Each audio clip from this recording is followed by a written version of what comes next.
Hey, it's Matt Robison, and here's our latest episode of Political Rehab, our mashup of PTI meets The Daily Show, where a Republican and a Democrat try our best to have a good time with the week's news.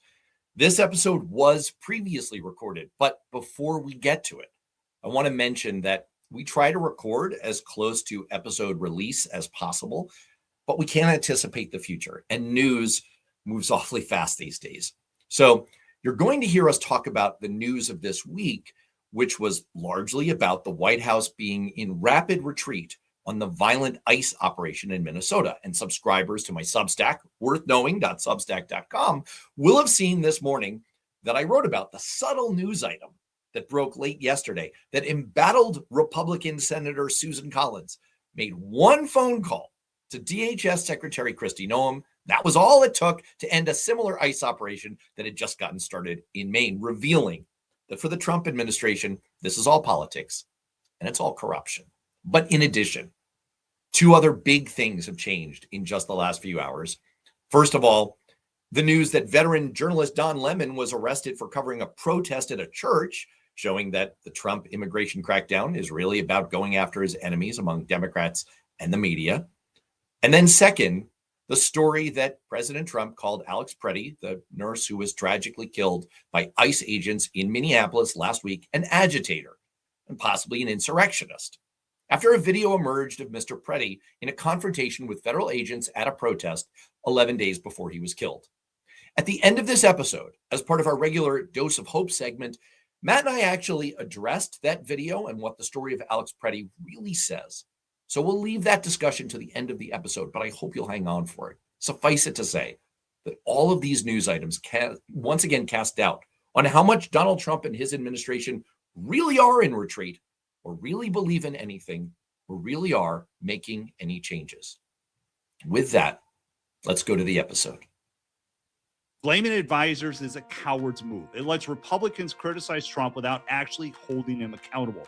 This is a classic Washington blame-storming exercise. When you hire bad people, you just get bad results. Democrats, our approval rating is not much different. Maybe we should admit that we have a little bit of a problem.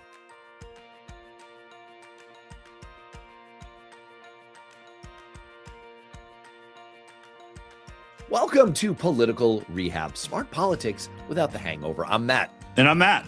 Today, a White House in retreat, a massive Washington blame-storming operation. Is Hollywood sinking the Democrats? The rallies are back. And our courts about to make us go cold turkey on America's most popular drug. But let's start, as always, with our Trump dump. Time for the Trump dump. That's right. It's time for the Trump dump, our weekly segment where we try to do our very best to get it all out of our system, because it doesn't matter if you're a Republican, Democrat, or independent. There is something Trump did this week that pisses you off. And this week, the thing that pissed me off was the incident surrounding Representative Ilhan Omar of Minnesota, who was attacked while giving a speech. The attacker was quickly wrestled to the ground, and it appears that the substance that was sprayed on her was harmless, possibly apple cider vinegar. Of course, we know that now. When President Trump was asked about it, whether he'd seen the video, his immediate response was to say, "No, I don't think about her. I think she's a fraud. I really don't think about that. She probably had herself sprayed, knowing her." Three huge problems here. First, as we've seen many times before, Trump is just an absolute lowlife of a human being. You hear that someone was attacked, the very first thing you say is a grade school insult followed by conspiracy nonsense. Second, did you notice how even in the course of giving a couple of sentences of response, he can't help dancing around the truth? He's asked, "Have you seen the video?" He says, "I don't think about her. I think she's a fraud." He can't even answer a simple factual question.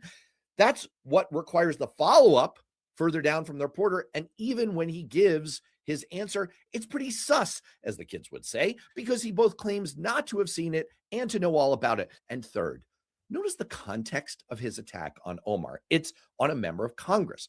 Capitol Police reports 14,938 threats directed against a member of Congress that they had to investigate in 2025, a massive increase from the 9,474 that occurred in 2024.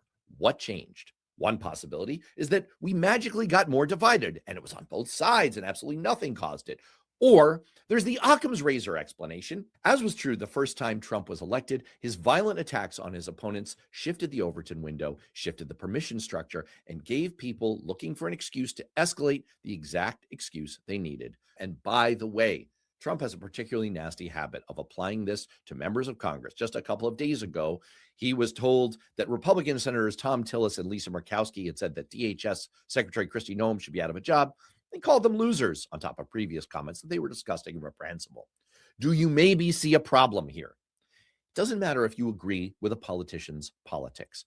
Ilhan Omar's politics are no more my cup of tea than Steve Scalise's. But if you can't say without hesitation that physically attacking public officials is reprehensible, then it's disqualifying for a role in public life, or your name is Donald Trump, or both. I am tired of Trump trampling on the Constitution. Over the last year, the First Amendment has been treated as an inconvenience. The Fourth and Fifth Amendments are brushed aside in the name of law and order. The 10th Amendment is ignored whenever it gets in the way. It's like the Bill of Rights is his bingo card, and he's trying to see how many freedoms he can cross off.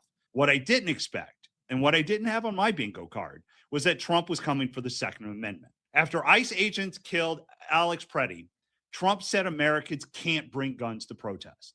Kristi Noem, Kash Patel both said people cannot bring firearms to protest. Let me be crystal clear. The Constitution says otherwise. And I used to be able to count on the GOP president to know this. And we can't ignore the double standard. In 2020, Kyle Rittenhouse walked into a protest with a rifle and killed 2 people. Republican leaders called him a defender of the community. Donald Trump defended him.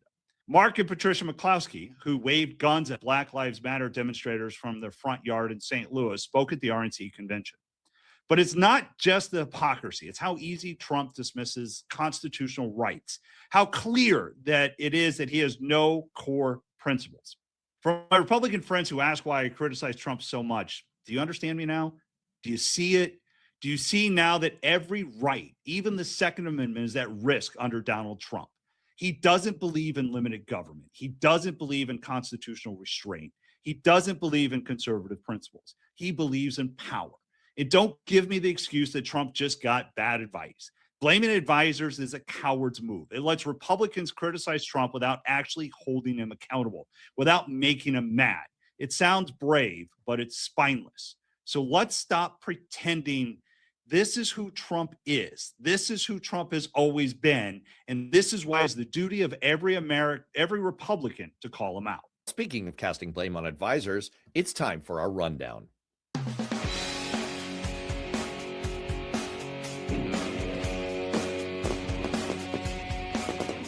And first up, of course, is the rapid backpedal that we're seeing out of the White House in recent days over the fallout from the murder of Alex Pretti in Minnesota, a realignment of staffing, the poster of Greg Bovino, the deployment of Tom Homan, and a general sense from Donald Trump that we are going to take a different approach here. Matt, what is going on here? You know how Republican White Houses operate. What's the story? You know, what's interesting here, the language we're using. We're talking about retreat. We're talking about peace with honor withdrawal from Minnesota. Last week, we talked about, are we in a beginning of a new civil war? And the language we're using right here seems to suggest it. But I think what it gets to the heart of it is it still goes to Trump trying to show power. It's about Trump not wanting to admit that he made a mistake, but to try and find a way to claim a victory, even though everything else shows it's a defeat. And I think the other side of it, which really is at the heart of it, is that polling numbers are tanking. Immigration is supposed to be as strong as numbers. He is completely underwater. The economy is underwater. What we're seeing is not a White House necessarily under retreat in Minnesota. We're seeing a White House that is in full-on retreat because the American public is getting ready to revolt against them. And I say thank God for that. One thing I've never understood about the TACO acronym, this idea that Trump always chickens out, is that it seems to suggest the idea that Trump should stay whatever insane, maniacal course he is on, regardless of feedback from the voters. We've now seen pretty clear proof that there are some things that break through to him. One is a massive public backlash. The other is a massive market backlash. But we saw with his Liberation Day tariffs that there was an intervention. It came from the bond markets. He paid attention and he changed course. I'm not with the whole taco diss. It's good that we can still get through to the Mad King. We would, in any other president, praise the ability to change course. Now, with Trump, he's so pathological that it doesn't come with there were mistakes here. We are going to change course.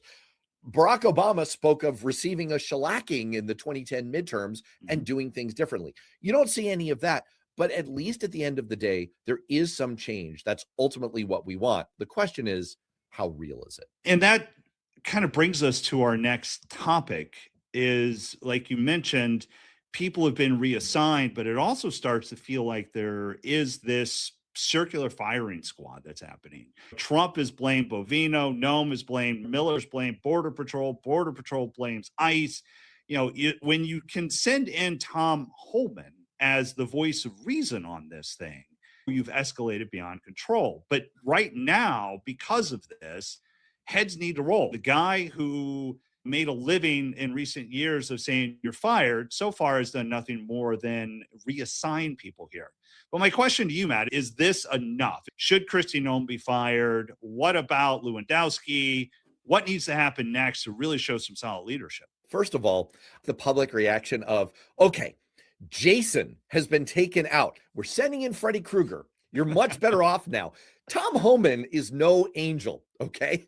Tom Homan was the father of the family separation policy. True story. He originally suggested it back when he was a border and customs official back during the Obama administration. They said no to that. He is a co-author of Project 2025. Let's not kid ourselves that this is some kind of a reasonable centrist or anything. This is, as I suggested at the top, a classic Washington blame-storming exercise. I suggested weeks ago that you would have seen a house cleaning under any other administration after that disastrous White House oil executive meeting that went so terribly for the president a few weeks ago. And yes, of course, Kristi Noem should be fired. People should have been fired a long time ago. And this is what you do to protect the president. We should not let Trump get away with that, though.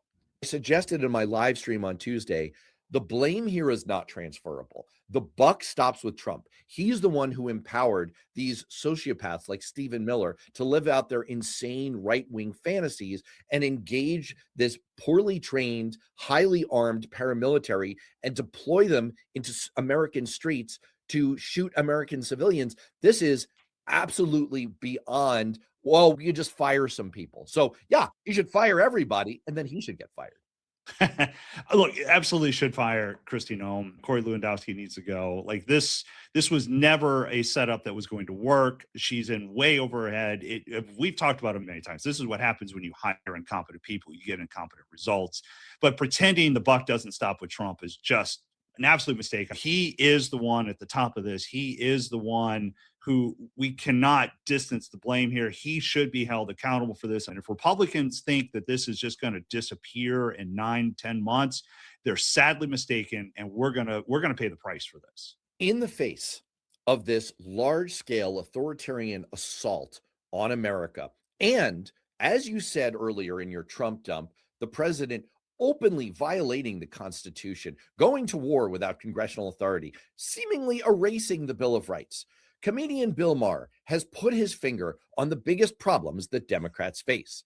It is, of course, woke Hollywood celebrities. His quote, woke celebrities don't strike people in most of the country as sensible or in touch with reality. And he suggests, and the New York Post picked up on this, that this is what really the Democrats need to do. They need to get Hollywood to shut the F up. Matt, clearly this is the biggest challenge we face in America, right? Far the biggest issue, forget immigration. It is all about Hollywood right now. And it feels like that is something someone in Hollywood would absolutely believe.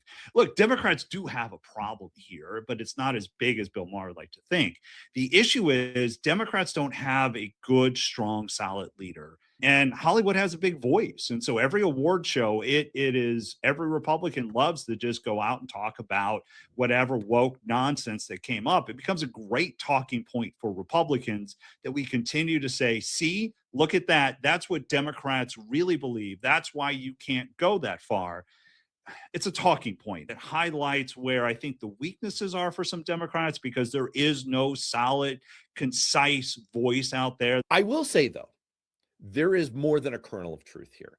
Democrats have not fundamentally confronted the reality that they lost to this guy. Americans are not waking up in 2026 and suddenly saying, oh, I had no idea that Donald Trump was an unhinged, cognitively declining narcissist, pathological, insane, not in touch with reality demagogue. They knew this about him. None of this is new. And despite everything, his approval rating is still 40%. And Democrats, our approval rating is not much different. When that equivalence is coming from the voters, maybe we should admit that we have a little bit of a problem.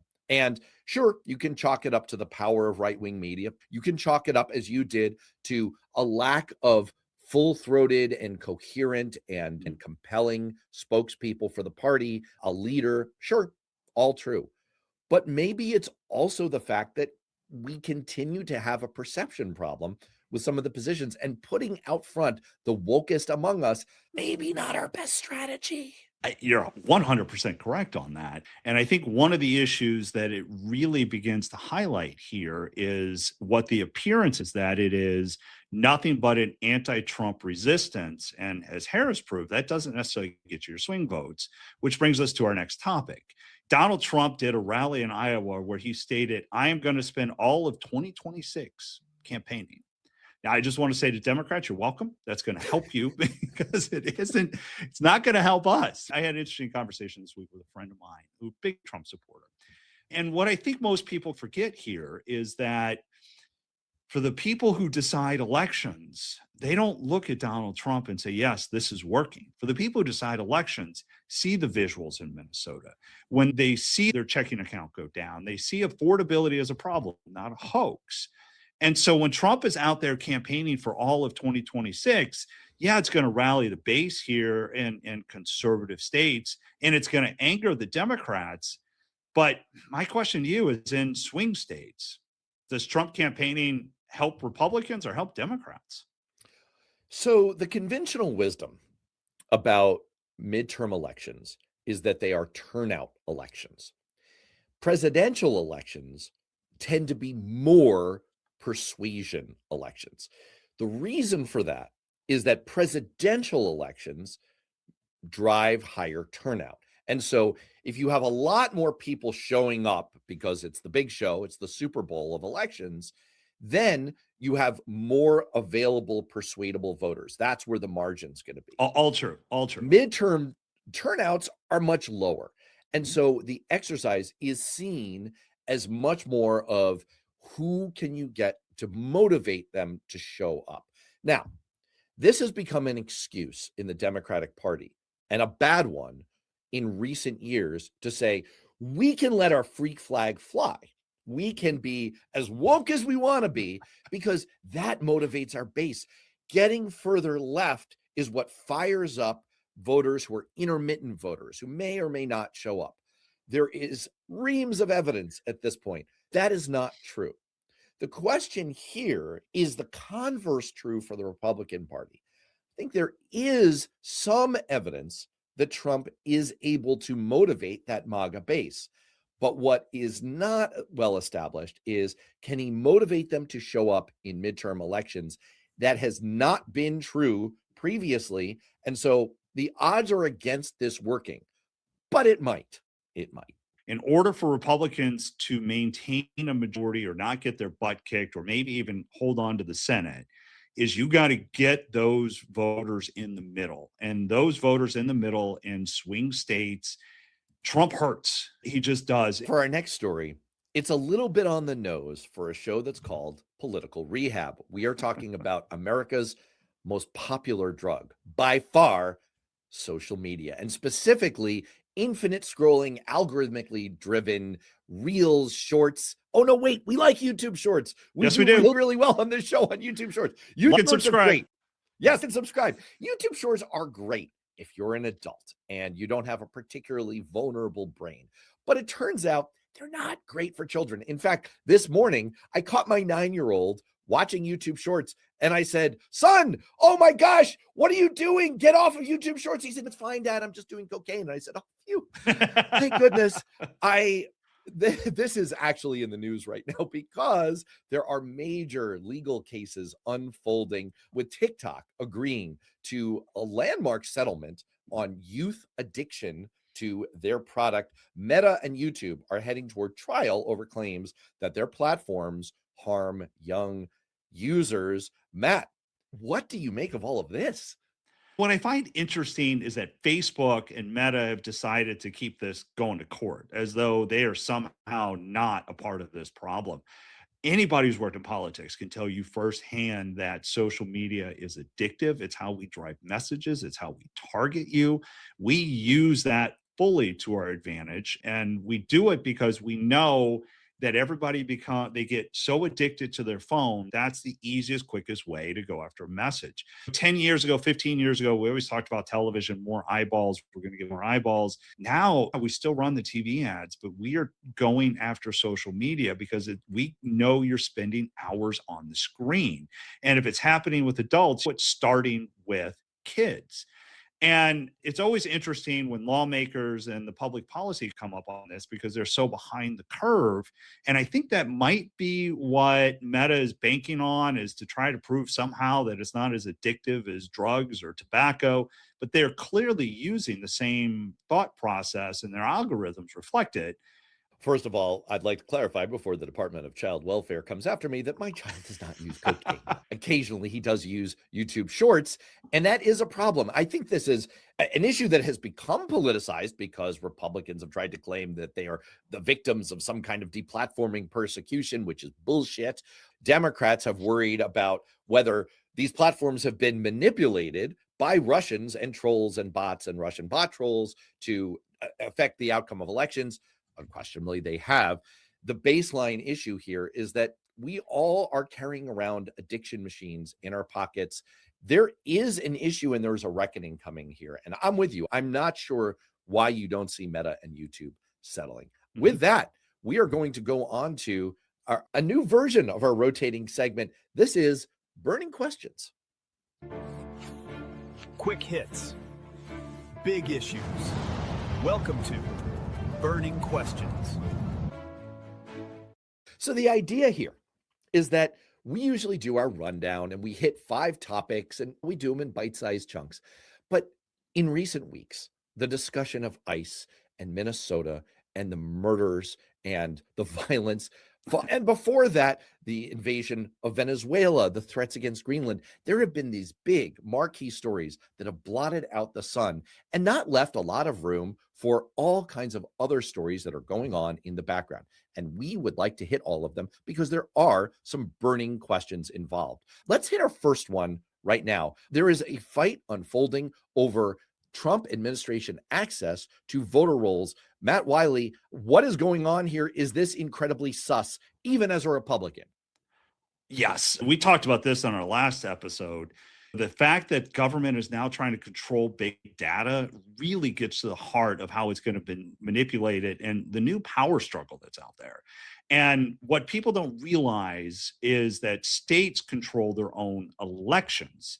And it is not a federal government issue. And so for the federal government then to come in and say they want voter rolls, and in this week even, Pam Bondi sent a letter to Governor Walz of Minnesota outlining 3 steps to bring back law and order. And one of them was all the federal data voter roll information. And it's just ripe for abuse. And there's going to be allegations of fraud, and it's going to bring back electoral issues.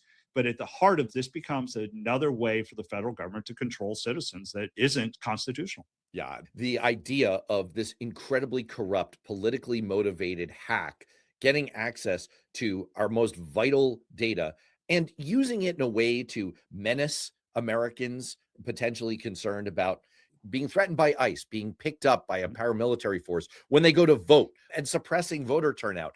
Yeah, of course we should worry about all these things because this administration has zero credibility. They never tell the truth about anything. We've seen it in the wake of the murders happening in Minnesota. We have no reason to trust them about this. And this is why multiple federal judges have shot the administration down in these fishing expeditions in Georgia, in California, in Oregon, and they should continue to do. This is dangerous and altogether terrible. A federal judge has ordered the acting chief of ICE to appear in court and warned of possible contempt charges after the agency allegedly ignored court orders. And by allegedly, most definitely that happened. Matt, what to make of the Trump administration and their paramilitary completely ignoring the courts? It's off the rails at this point in time. Fortunately, last night, late on Wednesday, the judge canceled the contempt order because they did provide some information, but there's still 96 court orders in 74 cases that haven't been. And it continues to show the complete disregard that this administration has for the rule of law while out there pretending they're for the rule of law. And they think it's men in masks and paramilitary, but the rule of law is the courts. And the rule of law is one of the important pieces of checks and balances. And I think this is something every American should be angry about. Next up, and we've talked about this one a little bit, but it continues to drive, and I think it's going to drive a story for a long time, more and more GOP retirements. I think members are just running for the hills. It is part of what happens every year. But Matt, what do you make of this? What do you make about so many Republicans are now retiring from Congress? What triggered this story was the latest announcement. Vernon Buchanan, a 20-year veteran Republican from Florida, announcing his retirement. We've discussed this in our political prediction segment a few weeks ago. We both thought that we might set a new record. We're not on pace to do that. In fact, some of the commentary recently has been around the idea that we're not quite on the pace that we thought we would be. We are nonetheless ahead of the pace that we've seen in recent election cycles. 49 incumbent members of the U.S. House have announced that they will not seek re-election. In the last 4 election cycles, there were 40 retirements in 2024, 41 at this point in 2022, 34 in 2020, and 42 in 2018. So we're ahead of pace, but it's not like we're seeing the absolute landslide that we thought we would. But it's still early. And so I think it's an indication that Republicans see the writing on the wall. They see this is going to be an extremely tough midterm environment, but it's a weak signal, not the strong signal that we might have anticipated. Here's a news story that slipped onto the radar. A European leader, the Prime Minister of Slovakia, of all places, who is an ally and a friend of Donald Trump's, spoke privately, but it emerged in Politico, of shock at seeing Donald Trump's state of mind after a Mar-a-Lago meeting, described him as his psychological state as being dangerous. You're shocked to hear this, right, Matt? I just think this is perhaps more dangerous than anything we've seen in the past. I think what we're seeing is Trump, as he has tried to realign the world order, you're starting to see allies become much more doing what friends do, standing up and saying, this isn't right. This isn't who we thought we had. Quite frankly, I wish more Republicans would stand up and say things here at home. There is a story out there of Ted Cruz saying a few things and Republican criticizing behind closed doors. That's where it seems to be right now. But I think the reality is, whether you're abroad or here, there are a lot of questions about Trump's ability to lead, his mental fitness. And that, again, should alarm every American. Like, this should not be what we have as a country. We should have people who can execute their duties and deliver for the American people. And cheers to him for saying this. We need more people who see it and have these meetings, talk about it more. Yeah, I'd like to give him a brown medal. That's not gold, silver, or bronze. It's the color that it suggests. And a hearty golf clap for whispering quietly that the emperor has no clothes. Wow. Profiles and courage, man. Profiles and courage. All right. So there's a story this week.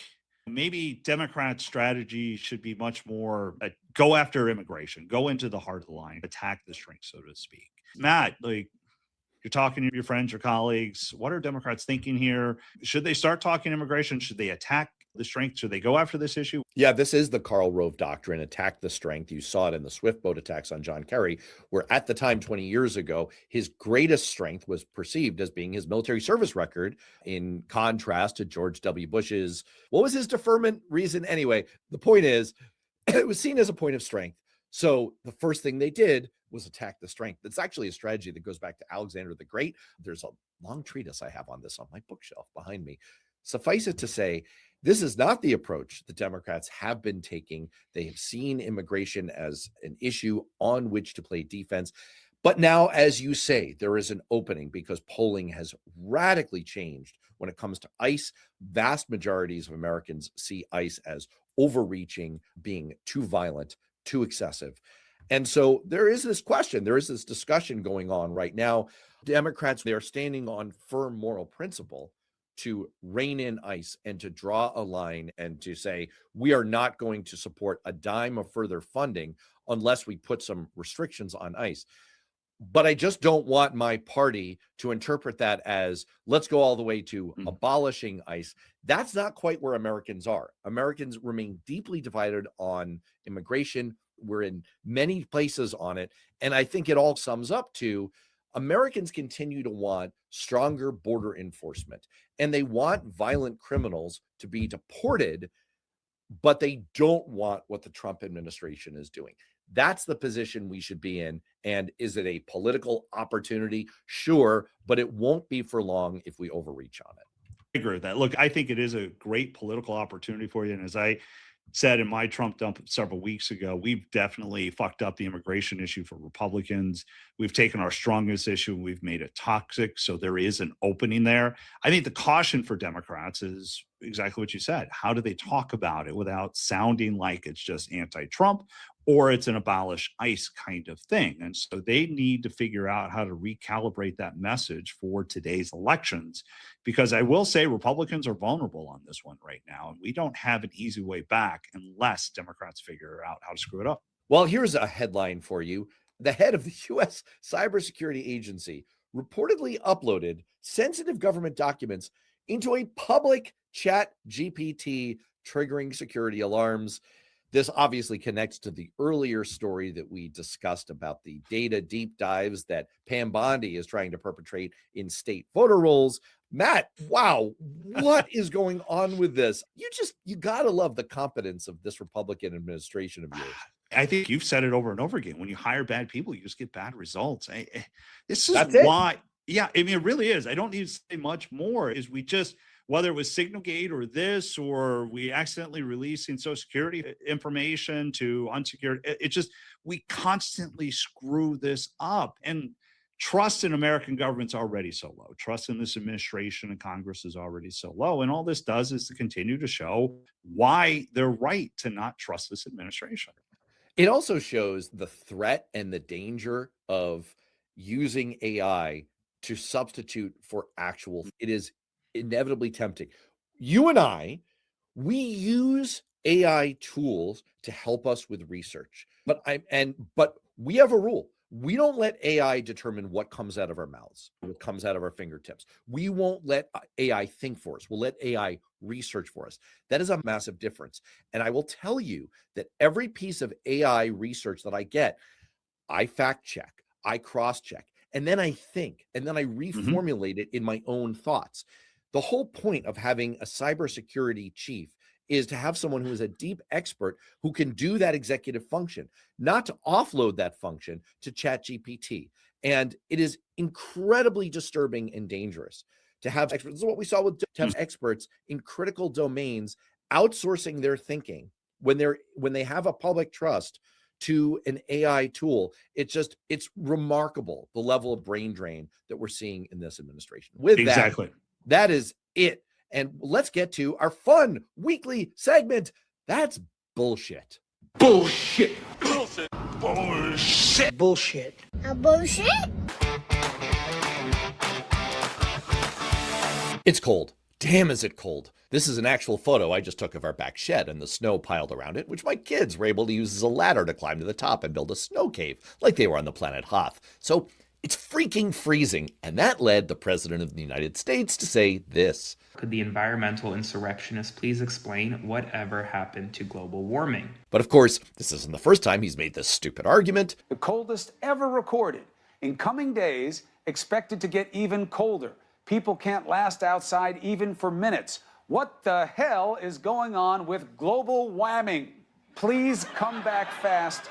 We need you. And to be fair, he's hardly the first dumbass to fall prey to it. Let's take a look at the day outside, and it is frightful.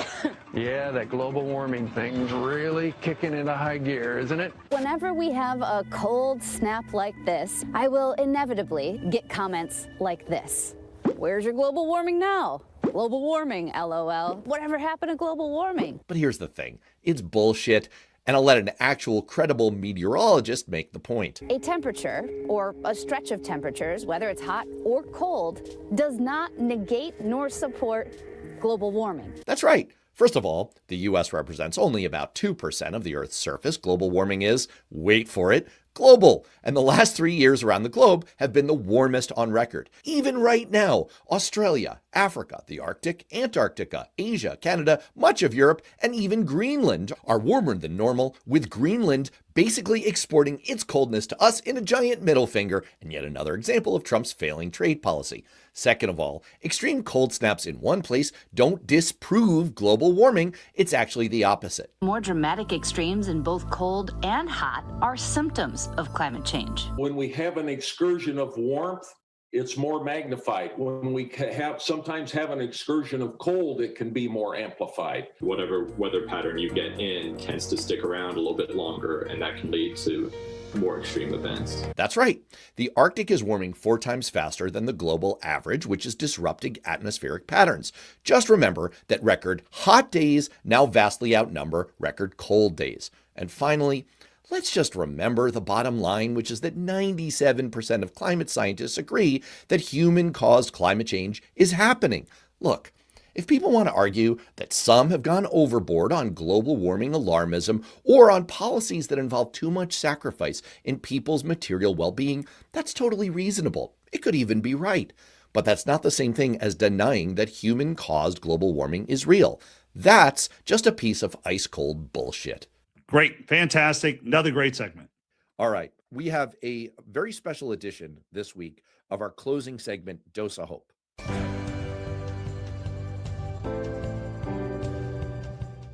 Normally, Matt and I do a dose of hope for each of us. But this week, and this is very meta of us, we're going to join forces and talk about one dose of hope that we want to cover together, because news has been dominated by the murder of Alex Pretti. After his tragic death, his parents asked for all of us to focus not just on how he died, but also on how he lived. And we think it's really instructive to think for a moment about both. Let's acknowledge up front that there's footage of Pretti kicking a car and spitting on ICE agents in a previous protest. It's true, but it's not material to what we're talking about today. Because in his last moments of his life, Alex Pretti ran towards danger, not away from it. He rushed to help a stranger, fully aware that the moment was volatile, chaotic, and combustible. He knew it was a powder keg, and he stepped forward anyway. He was pepper sprayed. A struggle followed. Seconds later, he was shot and killed. But that instinct to help, to intervene, to protect someone else, even in the face of mortal danger, that is one of the deepest through lines in American history. It's the same instinct that we saw in the Greatest Generation when they went across oceans to stop fascism. The same instinct that drove first responders into burning buildings on 9/11. It's the same instinct that shows up every day in ordinary people doing extraordinary things when no one else is asking them to do it. Which is a great segue to talking about how Alex Pretti lived. Now, he wasn't perfect. Who is? And he also wasn't only one thing. Consider just a few facts about him. He was an ICU nurse who dedicated his professional life to caring for veterans. He was blessed, apparently, with an operatic singing voice, and he was also a registered gun owner, allowed to open carry, a right he exercised in high school. He acted, he was passionate about the outdoors, and a classmate described him as an all-American guy. an all-American guy. Exactly. Can you put a singing, nursing, gun-toting, anti-ICE outdoorsman who hangs out with vets into a neat political box? In his epitaph, is there an ideology? No. He was an American with all of the contradictions and nuances, flaws that entails, especially for the vast majority of us who still consider ourselves to be Americans first and members of a political party a very distant second or fifth or 20th. Someone who could passionately protest and carry a gun at the same time, expressing two fundamental rights at the core of who we are. You don't have to be flawless to embody the American spirit. You just have to be willing to step forward when someone else is in trouble. And if that is any hope left in the country, it's this. That instinct still exists. That spirit is still alive. And it's bigger than any protest, any politician, or any narrative trying to erase it. In the contradictions that we embody as a people are part of our strength. Like Alex Pretti, we're not one thing. E pluribus unum.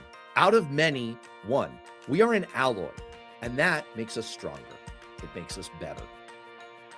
That's who we are, or at least who we still want to be.